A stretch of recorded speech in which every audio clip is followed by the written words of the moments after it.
Hello everyone, welcome to first umpire. और आ गए हैं हम अपनी इंटरेस्टिंग क्रिकेट प्लेयर्स की, इंडियन प्लेयर्स की सीरीज के साथ। एंड आपने थंबनेल में देख ही लिया, we are gonna talk about none other than छोटा तेंदुलकर, ऋतुराज गायकवाड़।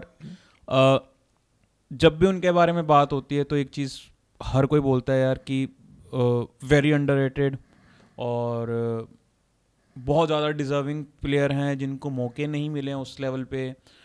बहुत सारे उनके अराउंड इसी तरह की बातें घूमती हैं और मतलब एक इतनी बड़ी फ्रेंचाइजी के आज वो स्टार बैटर है और उनके अलावा ऐसा लगता है कोई बैटर है ही नहीं है इंडियन कोर में उनके।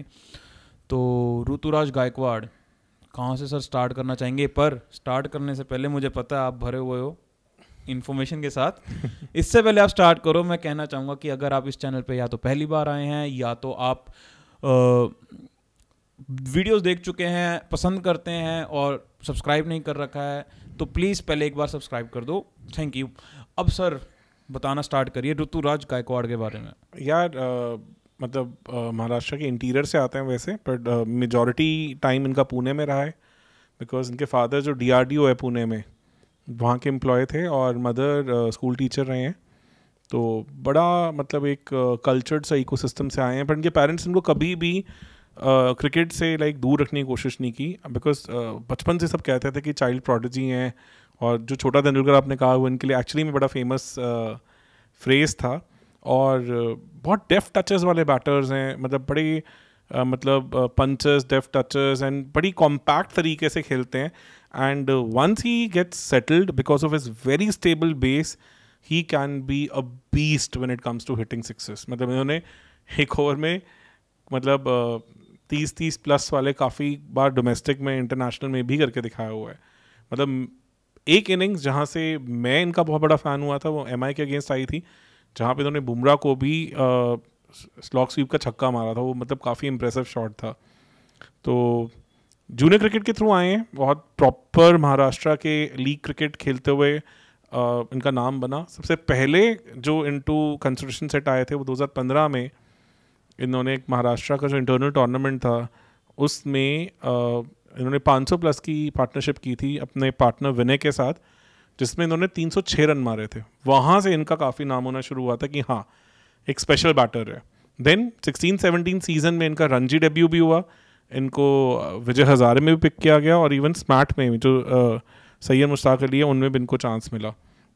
और जो विजय हज़ारे टूर्नामेंट था जिसमें जनरली भी देखा गया कि ये अलग ही प्लेयर हो जाते हैं मतलब ODI क्रिकेट के, वहाँ he was the third highest scorer for the entire season. 444 का इनका गया था और वहाँ से लगने लगा था कि ये बंदा इग्नोर करने लायक नहीं है। तो उसके बाद इन्होंने 8 ओवर्स पे काफ़ी अच्छा किया, श्रीलंका में जाके 8 ओवर पे भी अच्छा किया 2019 में। Through out he was in the consideration set.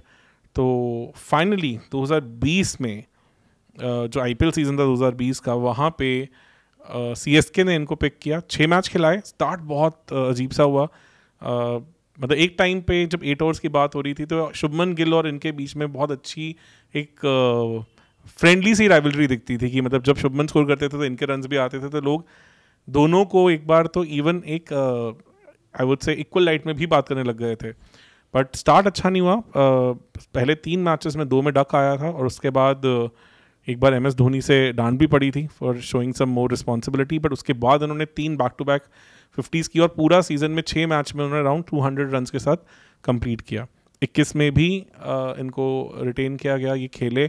और उस सीज़न में जो सेकेंड लेग ऑफ सीज़न था दुबई लेग, वहाँ तो ये बीस्ट बन के सामने आए। मतलब और मुझे एक बात याद है कि इस बारे में बहुत बात की गई थी कि MS धोनी, क्योंकि तब तो पीक CSK चल रही थी, तो उस वक्त MS धोनी का एक रहता था कि मैं बैटर्स जितने भी हैं वो सारे एक्सपीरियंस रखूंगा टीम में and bowlers on the contrary मैं फिर भी चला लूंगा जैसे मर्जी है, क्योंकि मेरे को एज अ कैप्टन बॉलर्स आते हैं मैनेज करने, पर batting wise I need the most experience batting lineup in my team. वहाँ पे ऋतुराज जो थे वो यंग बैट्समैन थे बहुत, तो दिस वाज वेरी इंटरेस्टिंग। और 2020 पहला ऐसा सीजन था जिसमें CSK प्लेऑफ नहीं पहुंची थी, तो उनकी एक लेगेसी भी हर्ट हुई थी। बट 21 के सेकंड लेग में इन्होंने जो मारना शुरू किया, पहला 100 इनका राजस्थान रॉयल्स के अगेंस्ट आया 2 अक्टूबर को 101 नॉट आउट की इनिंग्स, और क्वालिफायर में दिल्ली के अगेंस्ट उन्होंने बहुत अच्छे 70 किया, और फाइनल्स में he gave a perfect start with du Plessis, जहाँ पे इन्होंने 62 का ओपनिंग स्टैंड दिया एंड 61-62 का था आई थिंक, और 192 का टोटल करके सीएसके वो फाइनल जीता। और जबकि अच्छी बैटिंग विकेट थी, केकेआर ने भी शुरुआत अच्छी दी थी, बट और वो बैटल्स ऑफ ओपनर्स चल रही थी। केकेआर की तरफ से शुभमन गिल और वेंकटेश अय्यर जिस तरह से रन कर रहे थे, वैसे ही यहाँ से जो ऑरेंज कैप के लिए ऋतुराज और फाफ डुप्लेसी बड़े क्लोज बैटल में आपस में जूझ रहे थे। And finally with 635 runs in that season he became the Orange Cap winner for 2021 and also the emerging player award went to him. फिर ऑब्वियसली नेशनल कंटेंशन में तो आना ही था, उस टाइप से जिससे चीज़ चल रही थी। श्रीलंका टूर में इनको T20 का मौका मिला, जिसे जो बी टीम वहाँ पे गई थी शिखर धवन के कैप्टनसी में, ज़्यादा कुछ नहीं कर पाए। ODI डेब्यू अगले साल हुआ 2022 में, और तब भी वैसी सी गेम नहीं निकल के आ पाई जैसा एक्सपेक्टेड था। जो इनका इंटरनेशनल लेवल पे ब्रेक थ्रू गेम आया था वो आया था 2023 में गुवाहाटी में, जिन्होंने एक बहुत ही ब्रिलियंट 100 करा था T20 में just after the world cup of 2023 against Australia on a sluggish wicket, जहाँ पे इंडिया एक बार 81 for 3 पे फंस गया था and he was able to bail them out. और फिर बाद में जो हार्डी जो ऑस्ट्रेलिया के ऑलराउंडर है उनकी तो तबाही मचा दी थी उन्होंने, और 57 बॉल्स में he scored 123 not out on a wicket which was sluggish. India was little low on bowling resources और मैक्सवेल का बहुत शानदार 100 आया था, इसलिए वो विन में कन्वर्ट नहीं हुआ। बट उसके बाद लगा कि ये प्लेयर अलग है, इसकी शायद और बात होनी चाहिए। जिस तरह का प्लेइंग स्टाइल है, एक चीज़ वो बहुत हर्ट करता है मी एज अ प्योरिस्ट जो क्रिकेट को मतलब टेस्ट मैच के लेंस से बहुत देखते हैं, कि 41 समथिंग का इनका 41.77 के आसपास का इनका फर्स्ट क्लास एवरेज है, जबकि इस तरह के प्लेयर की एवरेज इन हाई 50s या अर्ली 60s में होना चाहिए उस फॉर्मेट में। वो थोड़ा सा एक चीज़ है जो कंसिडरिंग लिस्टे में इनके एवरेज 60+ है, T20 में, IPL में, स्नैट में ये सीजन टॉपर्स की तरफ होते हैं। उसके बाद टेस्ट मैच जो फॉर्मेट जो या फर्स्ट क्लास फॉर्मेट जो इनको सूट करता है इनकी बैटिंग में, समहाउ वहाँ पे इनका वैसा सा आउटकम अभी आता नहीं दिखा, विच इज़ वेरी स्ट्रेंज, क्योंकि इनके पास टेक्निक है, टेम्परामेंट है, हर चीज़ एग्जिस्ट करती है। तो मतलब 2022 में दोबारा CSK ने इनको 6 करोड़ लेके रिटेन किया। वो इनके लिए एक टेस्टिमनी था कि they have now he has gone to the next big league in cricket. और 23 में जो CSK दोबारा 5th टाइटल अपना जीती, उसमें इनकी पार्टनरशिप ओपनिंग में कॉनवे के साथ एक पिविटल मोमेंट था। पावर प्ले में कॉनवे और इनकी पार्टनरशिप के कारण CSK ने ऑल 10 टीम्स में सबसे बेटर परफॉर्मेंस देके दिखाया था, और वो हर बार इनको प्लेटफॉर्म देता था for an above par total, और फाइनली उसके कारण टाइटल भी हाथ में आया। उसके चलते 2024 में इनको रिवॉर्ड किया गया with the captaincy of CSK, और फाइनली MS धोनी की लेगेसी का हमने एक एंड देखा, और सीजन भी शुरुआत अच्छी चल रही थी, सही जा रहा था। जो almost you can say knockout qualifier match था, वहाँ पे लास्ट ओवर में ये चिन्नास्वामी स्टेडियम में RCB से हार गए, और जिसके चलते ये 14 पॉइंट्स लेने के बावजूद भी जस्ट थोड़ी सी रन रेट की कहानी के चक्कर में 5th पोजीशन पे लैंड किया और फिर से प्लेऑफ नहीं पहुंच पाए। 25 का सीज़न उम्मीदों के हिसाब से शुरू नहीं हुआ है, थोड़ा अपनी इंजरी से भी जूझ रहे हैं, पर जिस तरह की नॉक इन्होंने चेपक में MI के अगेंस्ट खेली, 22 बॉल में 50 ऑन अ विकेट, जहाँ पे स्काई जैसे, तिलक जैसे बैटर्स सभी स्ट्रगल कर रहे थे, and he looked a $1 million batter. तो स्पेशल टैलेंट है, मतलब देखना चाहेंगे इनको कि और इनको चांसेस मिले एटलीस्ट ODI क्रिकेट में, टेस्ट क्रिकेट में, फिर धीरे धीरे T20 क्रिकेट में भी। And as far as IPL is concerned, I think he is the right guy. And obviously, I think CSK की लेगेसी को यही आगे लेके जाएंगे।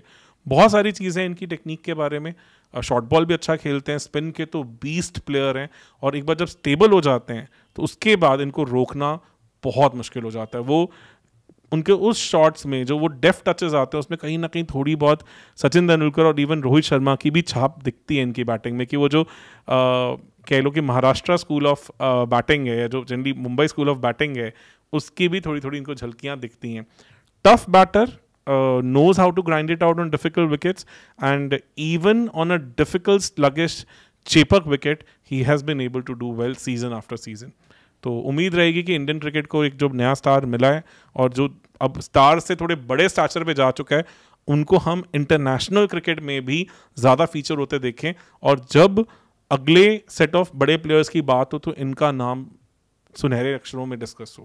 तो इसी के साथ उम्मीद है कि आगे इनको हम और बड़ा दिख रहा है कि इनका कहीं पे स्लॉट इन वैसे बनती है, जगह बनती है कहीं पे टेस्ट मैचेस में तो यस यार, बट वही है कि अभी थोड़ा ऑस्ट्रेलिया ए टूर हुआ, वहाँ पे उतने इफेक्टिव नहीं दिखे, और I think it's just about his mental adjustment whether he wants to focus on first class and test match or not, because he has everything, the ingredients are there, it's just his mental I think adjustment that he needs to do. और ODI में तो मुझे लगता है he will be slotted in sooner or later, because उनकी जो game है वो इग्नोर करी जा ही नहीं सकती है।